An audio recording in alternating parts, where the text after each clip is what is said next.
Anak politisi PKS yang tewas diduga dibunuh di rumahnya dimakamkan hari ini.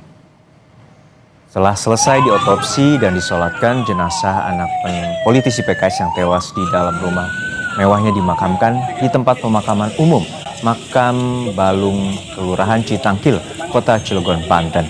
Wakil Bupati Serang Muhammad Najib Hamas yang juga kerabat keluarga korban mengatakan bahwa korban anak yang riang dan penurut kepada kedua orang tuanya. Saat ini keluarga menyerahkan proses hukum kasus pembunuhan putranya kepada polisi. Keluarga berharap pelaku segera ditangkap.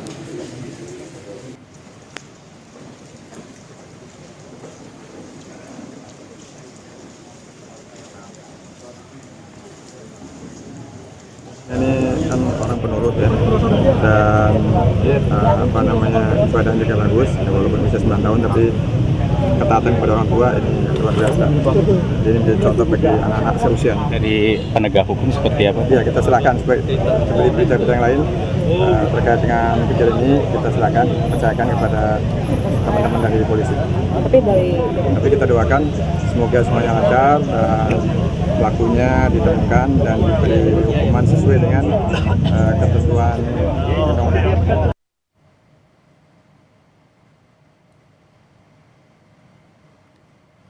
Dari hasil pemeriksaan polisi diketahui korban sempat menelepon orang tuanya sebelum terluka untuk meminta pertolongan. Korban ditemukan terluka oleh keluarga dan langsung dibawa ke rumah sakit. Namun nyawanya tidak tertolong. Polisi langsung memeriksa CCTV, rumah mewah dan 8 orang saksi untuk mengungkap kasus pembunuhan anak politisi PKS.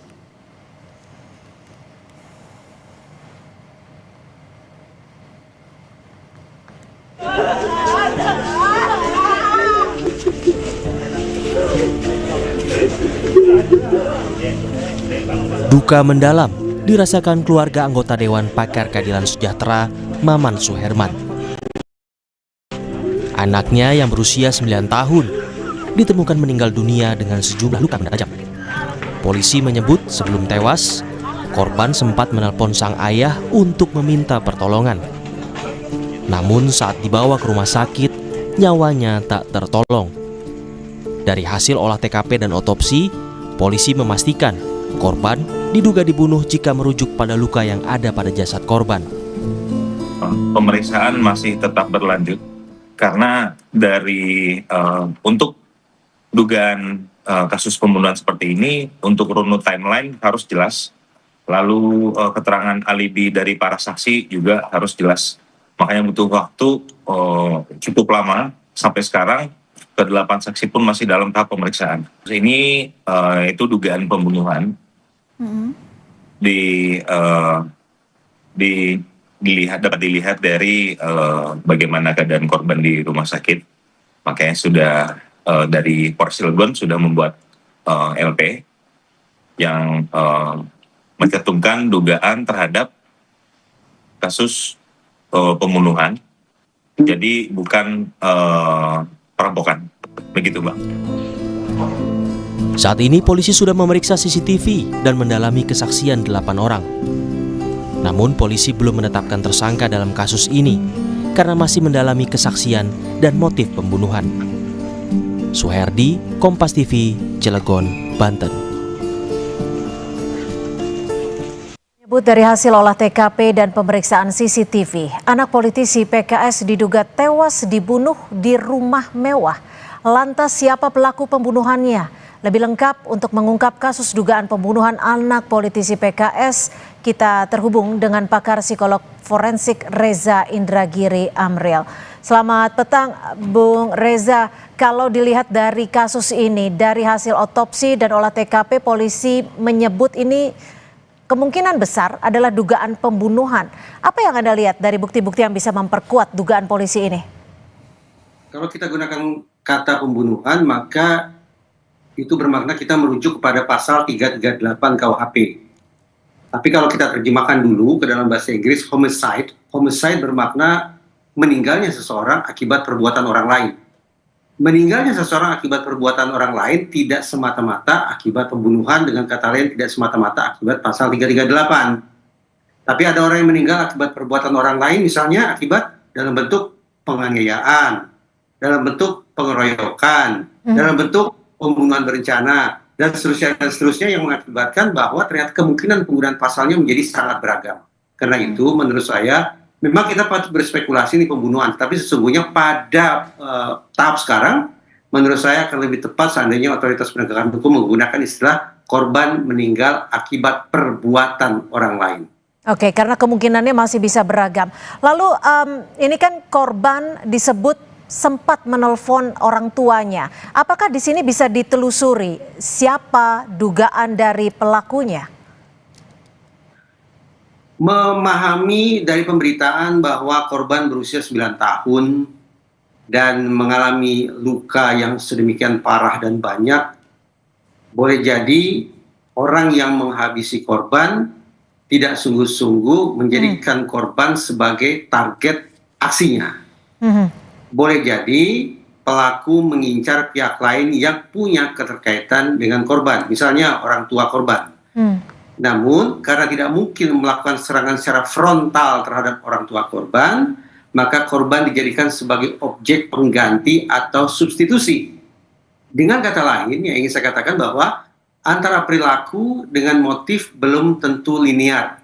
Bahwa sekali lagi, belum tentu orang yang menghabisi korban adalah orang yang sungguh-sungguh punya kepentingan bagi meninggalnya korban. Tetapi pihak yang menjadi pihak kepentingan si pelaku adalah pihak lain, namun karena tidak bisa mencapai pihak tersebut, maka dicarilah pihak pengganti yang dalam hal ini adalah korban. Pertanyaan, kenapa korban yang satu ini dijadikan sebagai substitusi? Ya karena hitung-hitungan di atas kertas, anak-anak memang termasuk dalam kelompok yang rentan menjadi korban kejahatan.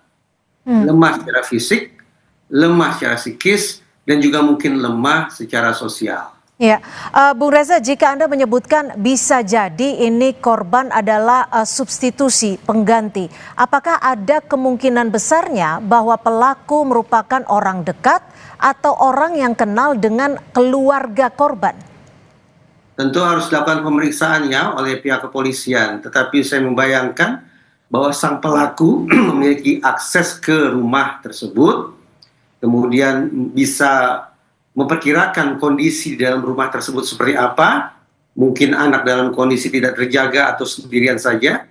Nah, penalaran-penalaran semacam itu dan perbuatan sedemikian rupa, hitung-hitungan memang kemungkinan dilakukan oleh orang yang sudah mengenal kondisi atau situasi rumah dan keluarga pemilik rumah tersebut.